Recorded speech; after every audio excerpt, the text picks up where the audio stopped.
So just the other day, I was in Lake Tahoe and we got a gym membership, and I've started to lift like heavier weights. I threw up 185 on a bench press, and I was like, I want to try to get 6 reps. And it was like 9:30 at night. It was a long day and I wasn't really feeling it. And I was like laying there. I was like, maybe I'll just do like 2 reps. And then I heard the inner bitch. Listen to your inner bitch. And I was like, yo, that fucking inner bitch is talking mad shit. He loves when you want to do 2 reps. I threw up. I heard Goggins in my ears, and I just put up 6 reps, and I felt like the man afterwards. I was like, that inner bitch don't have no place here.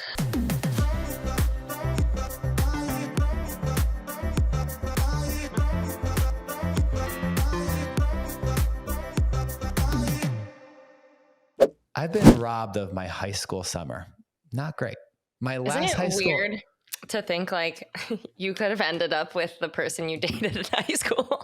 Like your little high school self was like, this is it, baby. Like, it's just funny to think.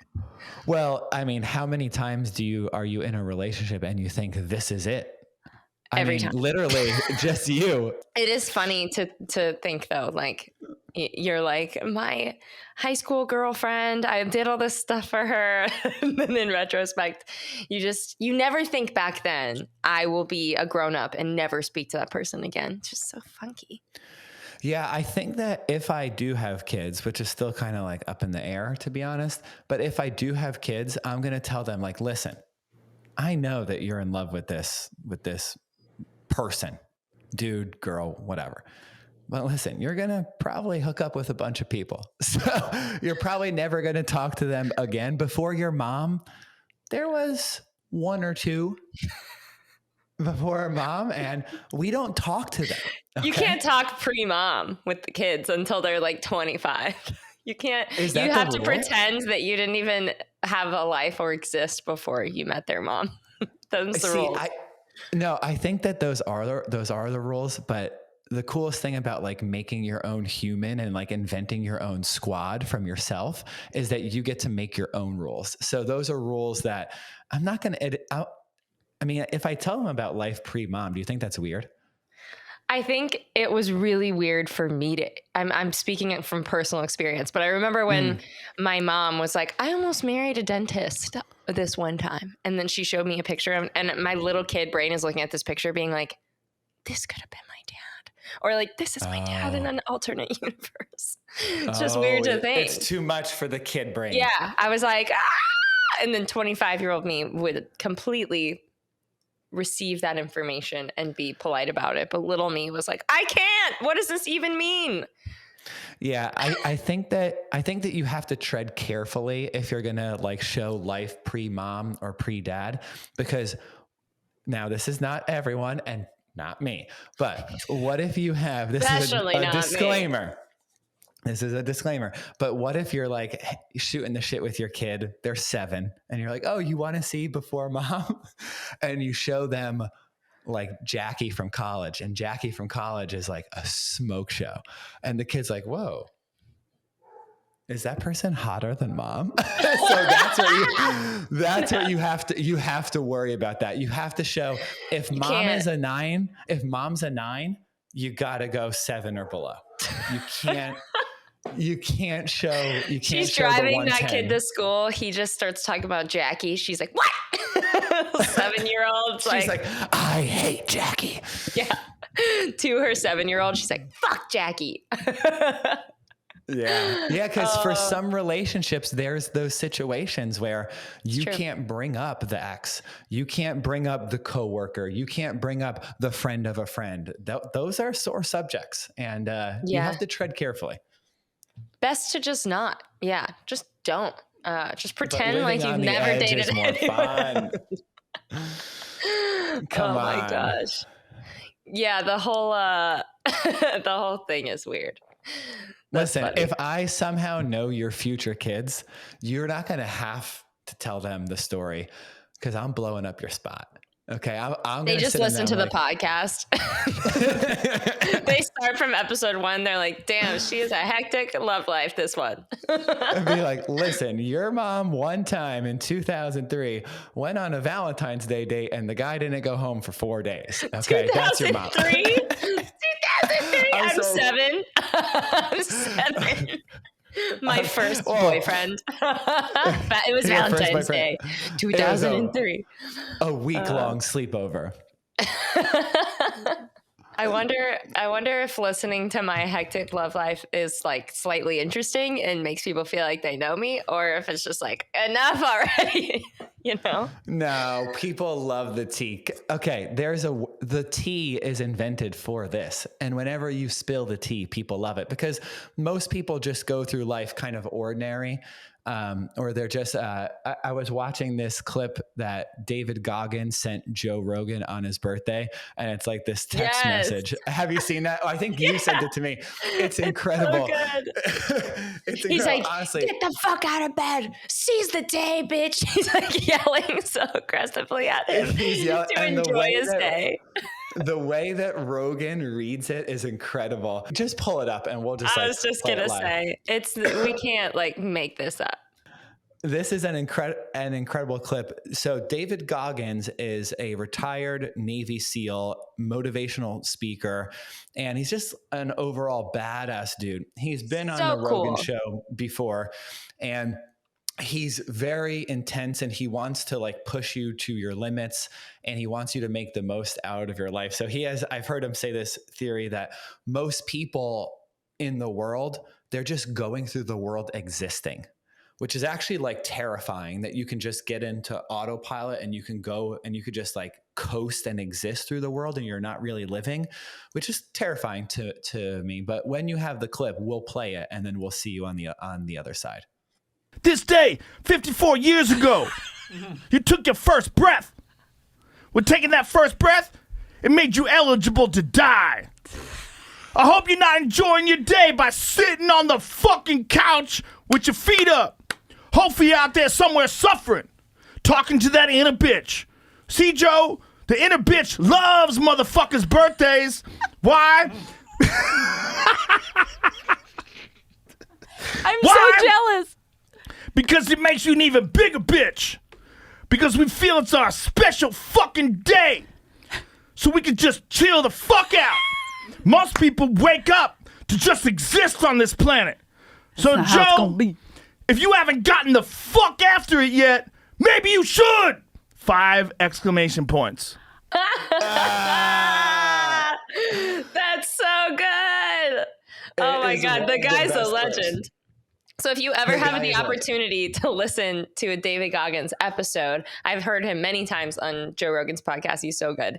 Incredibly disciplined man. That's like the perfect word to use. This guy is so aggressive, so intense. Listen to your inner bitch. I love that. Do you know that there's some words that just stick with you for your entire life? And I think inner bitch is one of those words. So just the other day, I was in Lake Tahoe and we got a gym membership and I've started to lift like heavier weights.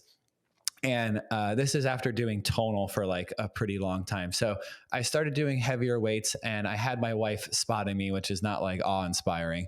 But I threw up 185 on a bench press and I was like, I want to try to get 6 reps. And it was like 9:30 at night. It was a long day and I wasn't really feeling it. And I was like laying there. I was like, maybe I'll just do like 2 reps. And then I heard the inner bitch. Listen to your inner bitch. And I was like, yo, that fucking inner bitch is talking mad shit. He loves when you want to do 2 reps. I threw up. I heard Goggins in my ears and I just put up 6 reps and I felt like the man afterwards. I was like, that inner bitch don't have no place here. I wish somebody sent me a text message like that every morning. If you're on the couch, you're a bitch. If you haven't gotten after it today, get after it with all the exclamation points. Honestly, can we start sending this to our sales team? Like, I Every morning. really do want to do it. You think they'd be shook if I sent that message? Listen to yo inner bitch in our work chat. Matthew would be like, what? No, honestly, they need to hear it to be honest.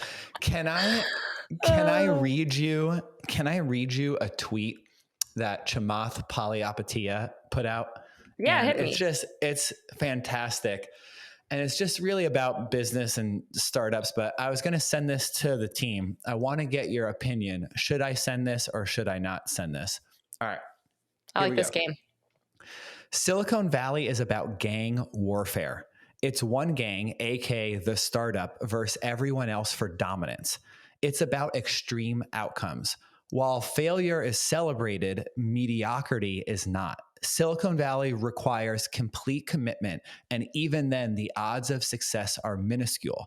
You need to work 12 to 15 hours a day and most weekends. Why?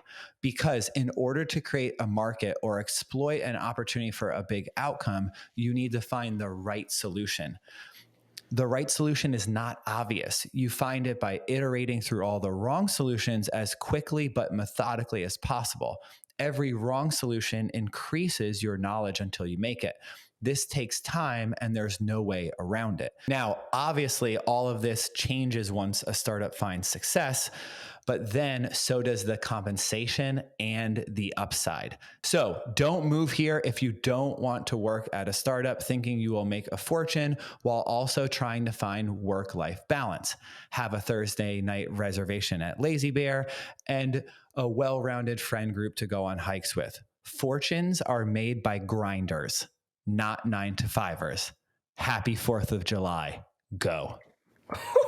It says go. That's his sign off. Go. That's the sign off. That is a really swaggy way to end. So do you send it to the team on July 4th? Call to action. Do you not send it to the team? To send. Yeah. Absolutely send. Yeah, for sure. We're trying to motivate. We're trying to inspire. Okay. We're trying to send inspire. it. That's one of the biggest things that it's the hardest to scan for when you're hiring new employees, because when you work at a startup, you very much need people that are just like in on the mission.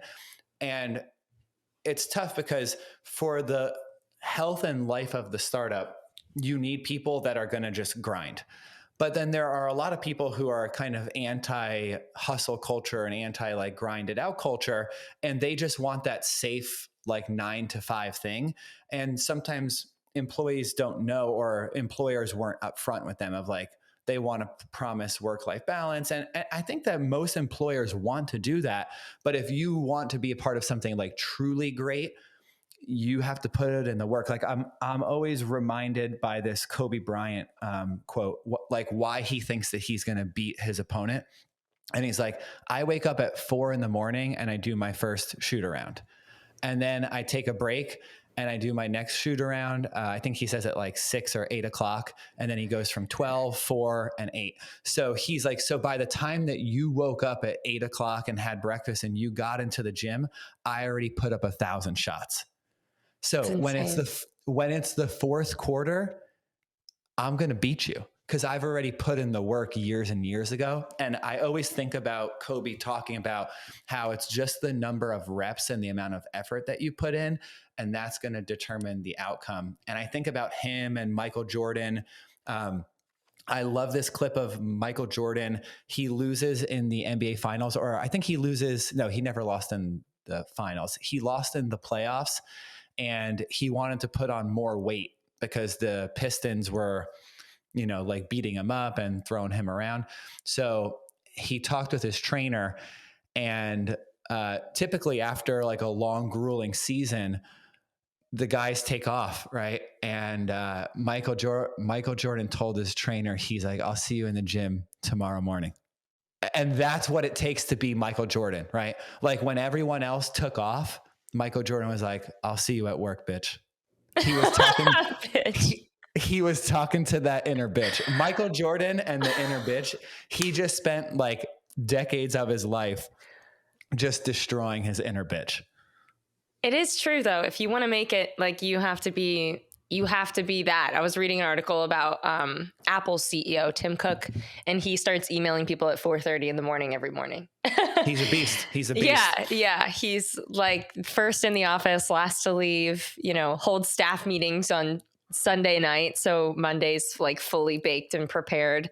You definitely have to be that. And I like what you said about you need people at a startup to believe in the mission, because it's a long road to get to where we know we will be. But yeah, you just need people to like believe in what you're doing and believe in what it's capable of. And the endurance needs to continue. Like you need to be amped about that, 10 years down the road every day.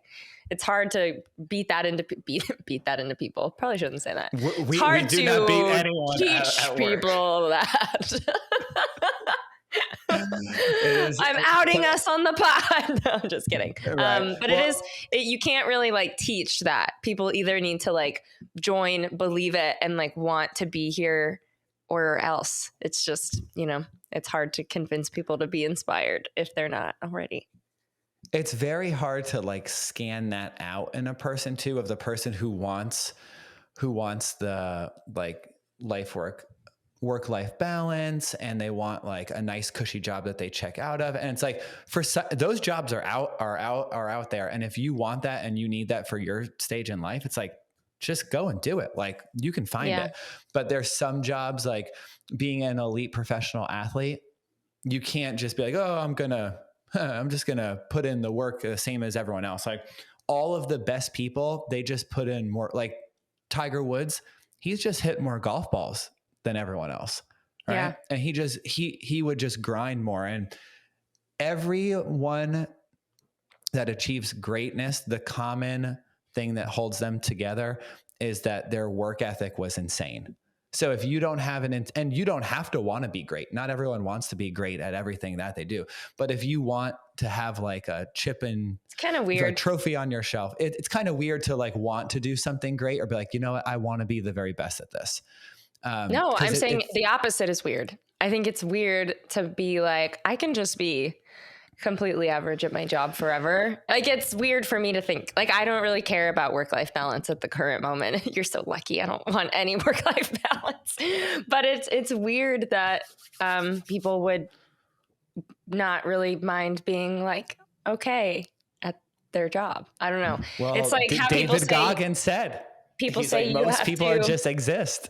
You have to like how people say like you can invest in your bed because you're in it a third of your life, or invest in your shoes because you wear them, same thing, like every single day or whatever. That's how I feel about my job. It's like, why wouldn't you also, for the next, how old am I? For the next 40 years, you're going to be working. Like, why wouldn't you just want to see what you're capable of, Totally. Yeah. And it's, first of all, you should invest in a great bed. And there's no better bed right now than the 8 Sleep. I spent a month in Lake Tahoe sleeping in some other person's bed. And when I came home, the thing that I missed the most, my bed, number 1, my Tesla, number 2. Those 2 things are just incredible. And you should invest in a good bed. But honestly, like you're right. If you think of it like that, it's a really smart way to think about it, because if you spend a third of your life in bed sleeping, you spend the other third working. So you might as well do a job that you really enjoy. And it sucks because some people get tied down into like a financial situation. They're forced to do a job that they don't love. And I understand that there's those realities, but if you have the ability, it's so much of your life, you might as well just do something that you love. Or even if you don't love it, just do it with people that you love and you respect. I mean, you don't love the work. Just something you're good at. Like so many people do something because there's, you'll sacrifice being happy at your job for the paycheck, or you'll sacrifice like you're working in some industry you hate because it's close to your house. It's convenient or something. It's hard for me to hear that. I have a best friend who's going through something like that right now. And it's hard for her to grasp the fact that she is in control of her own life. You know, don't ever forget that. Like, control the controllables. You don't have to work that crappy job, or you don't have to date that crappy person, or like, you can just control few things in life, but the things that you can, have a grasp on it. It's crazy to me when somebody comes home every single day and complains about how much they hate their job. And that's 8 hours a day, 5 days a week. Just get a new job. I know I'm making it sound like you can snap your fingers and get your dream job, but you can at least like transition into something that makes you feel a little less miserable. I hate the idea of somebody just coming home from work and being like in a bad mood around their partner or their kids or their dog. And it's just because they hate something they can control. I don't know. It makes me sad. Yeah. I wish everybody liked their job. I do too. All right. I have a question from the audience. Are you ready for this one? Yes, sure. All right. I love this one. Connor, Ann, and Kenny. Love the show. I watch on Spotify when I'm getting dinner prepared and really enjoy the banter. Oh. My husband is 12 years older than I am, and we have very differing vacation styles. I love the frequent long weekend getaway, and I'd rather have more shorter, frequent trips. My husband enjoys getting away for 2 to 3 weeks at a time. Do you have any recommendations on compromising? So basically it's like, do you do the big blowout trip, or do you do 4 to 6 smaller long weekends? So 4 to 6 little trips or one big trip is the idea here? Yeah, that's kind of what's happening. Like, he likes and I actually have a friend that's kind of like this. When he goes on vacation, he'll go for like 2 weeks because he wants to like settle into the place. He doesn't want to go somewhere for like 3 days, feel like he has to run around and do everything and then rush home. So how do you compromise, and which style are you more? Which camp do you fall in? Well, there definitely is something special about the long stay, just because it feels like you're living a double life for a second. You're like, wow, this is what life could be. Like your trip you just took for 4 weeks. It's like you got a taste of what it feels like to live there for real. I prefer probably the more frequent. I think it's more... You can go to the Keys one time. It can feel a little tropical and cool, and you can drink pina coladas. And then next time you can go to Tennessee and be in the mountains. I like the variety of the frequent trips, but I totally understand why somebody would just want to be like, I don't want to not work for like one Monday every month and a half. I want to not work for 3 weeks. I totally get how that could be a thing. I'd say it depends where you're going. If you're going for 3 weeks to like Destin, Florida, I don't know. If you're going for 3 weeks to like the Maldives, maybe I'd pick that one. Depends where we're going. But so the Maldives is interesting. Just on a weird side note, I do want to ask you this. Okay. So we were looking at doing the overwater bungalow in the Maldives. The JW Marriott looks insane. Yeah, I've seen pictures. And we kind of had a little tiff of like, how many days do you stay in the overwater bungalow before it becomes like, boring? Oh, you're asking me? I would not know. Those are so cool. I'd say like 3 is probably a good amount, right? See, that's what I was saying, because there was a little argument of like, well, if we fly all that way, why wouldn't we stay like 5 days in the overwater bungalow? When I was like, let's cast aside that it's $3,000 a night. 5 days, it's like, I think 3 days I'm going to get the experience. And I think 5 days is just a little gluttonous. $3,000 a night? Yeah, anywhere from like $1,500 to $4,000 a night. Yeah. That's absurd. Oh my gosh. People pay it. It's like sold out all the time. Wow. That's incredible. I would love to go on a wildly expensive vacation. Well, I got to wait to get rich first, but that'd be so cool. Like, I'm staying in a penthouse in Monaco for a month. That'd be so cool. What's your recommendation on compromising here? Like, who do you think is right? Do you have any tips for this couple? They're coming to you, Connor, Ann, for your wisdom here. Well, instead of 6 3-4 day trips and 1 3-week trip, why don't we take 2 week-long trips and just switch it up that way? I feel like I honestly am on her side here. I think 3 weeks is insane. For some, you're literally like leave it. Like, first of all, what if you have an animal? That's crazy. 3 weeks is just it's a really, really long time. And like you said, 3 days in a tiki hut is probably like, what's the difference between 3 days there and a week there? I bet after the end of day 3, you're like, I got what I needed out of this. So I'd say try to narrow it down to, try and pull back on that 3 weeks. But I would just, as we always say, just like communicate with this person. Don't feel bad or like you can't say anything. And next thing you know, you're on this 3-week long vacation. Be able to be like, listen, babe, I can't. That's a really long time. Can we go for a week, 1 week, and then we'll kind of feel it out from there. I think just like being honest, don't go on like a ridiculously long vacation if you're not into it, because it sucks to not be in your own bed and want to be home and you just have to fake it and be like, I'm loving this. Yeah, I have an interesting take. We have a mutual friend, and what they do is they actually have 3 bank accounts. So this is actually kind of cool. I've never met anyone that does this. They have 3 bank accounts. So they all get paid. And then as soon as their money hits the account, they allocate a certain amount of each paycheck to what's called their fun money account. So this is an account where they basically use for like to do fun things. And basically, I think over time, if I'm right, that they have this saved up for vacations. And so what'll happen is the wife will say, hey, I have X amount of dollars in my fun money account. I would like to go on a 7-night cruise. And then she basically uses her money and then pays for the cruise. And then the next time he can say, okay, well, I'm saving up my money and I want to do this. So that's an interesting way. I see that there could be tension in this if it doesn't go perfectly. They have a really good relationship and they're like super cool and they're like our favorite couple. And so this works for them. But what do you think about splitting the bank accounts to people having basically like vacation slush funds? I love this idea. I totally love this idea. Yeah. I think having 2 separate bank accounts is pretty common now. I make my money, you make your money. We both pay half the rent or whatever it is. I kind of like the concept. Someone in my family does this, and it seems to work out really well for them. She can buy like her makeup and stuff that she doesn't want him to know that she spent $300 on because it's like crazy. And he can buy his like weird golf clubs that she doesn't need to know that it's pulled out of the fam fund.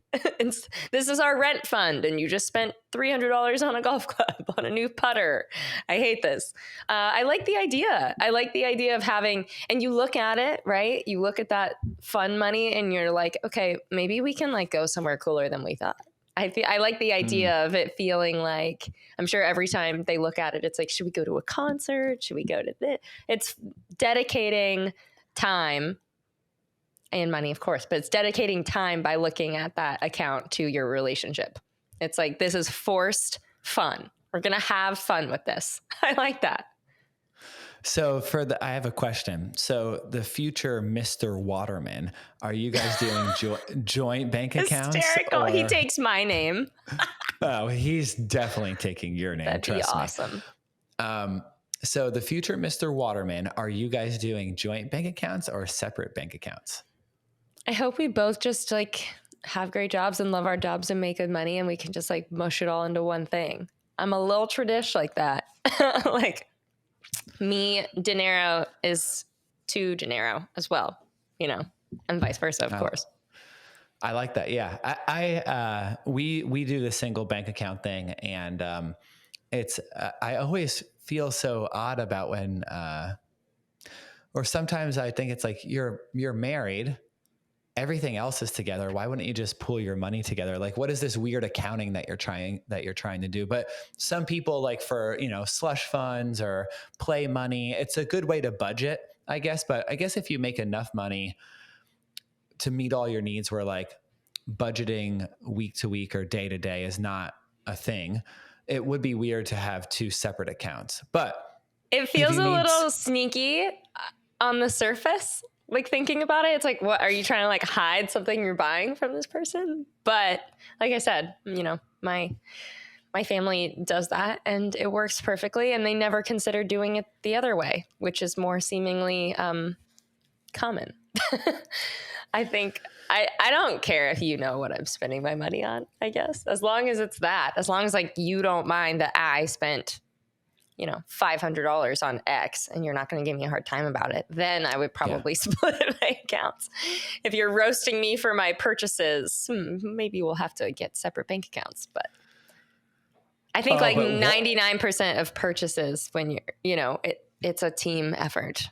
If you live together and you both have to contribute to paying rent and car payments, don't spend $900 on something without consulting me first. And I can see how that could be a little lack of freedom feeling to some people. And they're like, let's do separate accounts and not worry about that. See, I got slapped with a rule that I made at the time because I thought it was a good way for us to work together. But me and my wife have this rule that we made before we were, I think it was when we were engaged. We had conjoined bank accounts, I think at the time when we were engaged. And we had a rule that if the purchase was over $250, we would check in with each other and get approval. And at $250, the time, you're like, $250 is the number. And so, because at the time, $250 was that borderline where, okay, $250 is a financial decision that we have to think about. Yeah. And it has stayed with us and it's still with us till this day. And I keep going to the marriage court to lobby that we lift this because $250 is like a dinner, right? And to say that I can't just go and spend $300 on my own without checking in, it feels a little bit weird because the scales have changed, but that one worked for us for a while. I know it's not vacation-y fun. I think doubling it is fair. Totally reasonable. Yeah. I think circumstances have changed. Yeah, 500 is reasonable. We're not 26 anymore, and she, is a lawyer now. So I think we could bump it to 5. So interesting about this question. I used to always be in the camp of I like the short, frequent weekend trip. Partially because I have a dog and I do like to get back home to her, and I do like my things in my house. I'm a big things guy, but I used to just like going on the frequent little trip. But as Connor just alluded to, I spent June in Lake Tahoe. So we were listening to the My First Million podcast, and Sam Parr had this little speech, and I've been trying to get my wife to do this summer in Tahoe thing for a long time. She's like, no, because we've always done the short little trip. But we were cooking, playing My First Million, and Sam had this little bit where he's like, the point of your life is to do epic shit. And so she was listening to it. I was smiling. I was like, yeah. And then I was cooking her dinner. She was getting inspired. She was getting inspired. It was the perfect situation. So basically what happened was we turned the pot off and she turns and looks at me and she goes, book Tahoe. And I was like, say less. Thank you, Sam. So, yeah, I exited stage left, scooped up my laptop, plopped it down, and we booked Tahoe over dinner, and we stayed for a month. It was the first time that we've ever vacationed anywhere we did our honeymoon for 10 days. That was the longest. And at the end of the honeymoon, the last 2 or 3 days, I was ready to come home. I was like, I want out of this. I've done a week in Hawaii, and this sounds insane, but the last 2 days, I'm like, I'm ready to go home. I'm done with vacation. And I want to go back to my life. I've spent so much energy making my house and my life nice. And vacation is nice, but my life is nice too. And so this was very weird for us to say, we're going to pick up everything. We took our dog with us and we basically lived in Lake Tahoe. We didn't take much time off of work. So we worked East Coast hours. So we woke up at 6 a.m. We would work till about 2:30, 3 o'clock. And then we would use 3 o'clock from 7 or 8 to go do a hike or do something fun. So we didn't take off a lot, but we got to live somewhere for a month. And I didn't think that I liked it, but I ended up loving it. So I think that I'm a fan of the long vacation. We met friends that we got to develop a friendship with over the course of weeks. We got to really understand what the community was like. We never felt rushed. So there was times where we started binge watching Suits And we never felt like, oh my God, we can't sit and watch TV here all day because we're only here for 3 or 4 days. We're like, we're here for 21 more days. Yeah.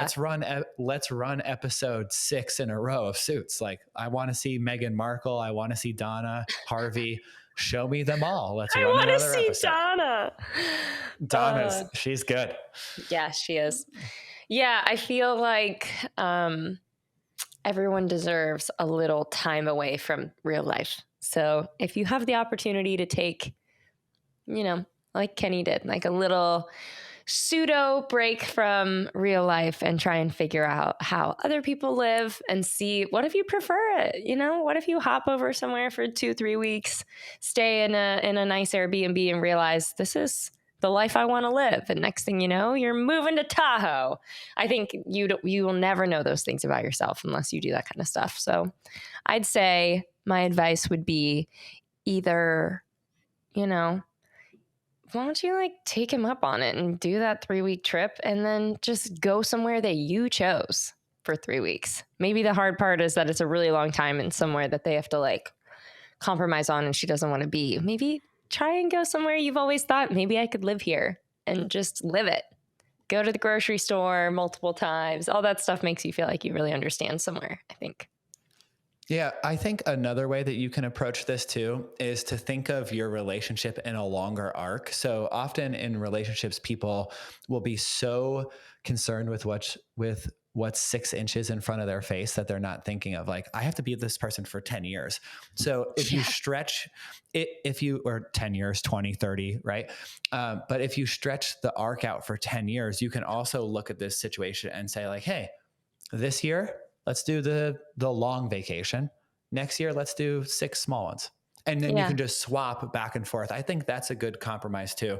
But vacation styles and mismatched vacation styles can cause a little bit of friction in relationships.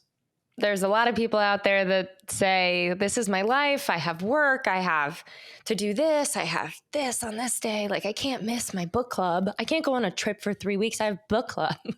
It's you don't wait until you're retired and you're 60. Like a lot of people do. One day, oh my God, it's so sad. We'll have a ton of free time. It's well, my mom died when she was 60 and they did a lot of traveling, a shit ton their whole lives. And just imagine if they didn't. Imagine if they waited until they were retired and then something horrible happened like it did. It's just, they got to be young and be, you don't want to travel the world when you're 60 and your knees hurt.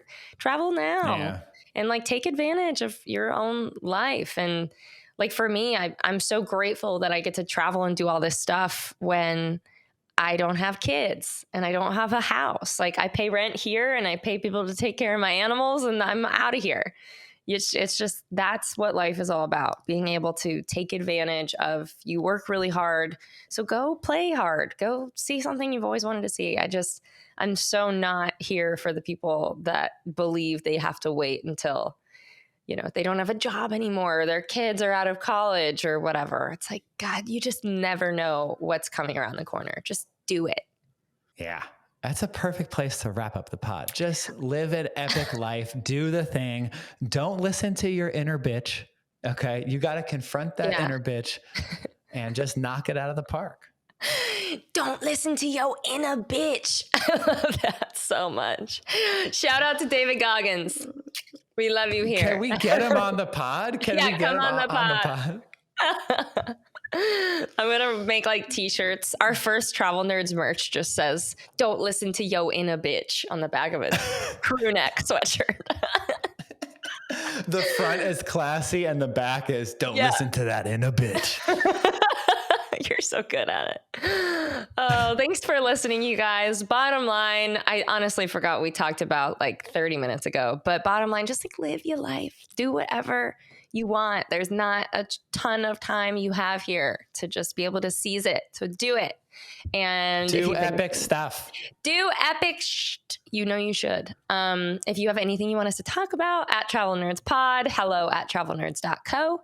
And we'll see you soon. Later, nerds.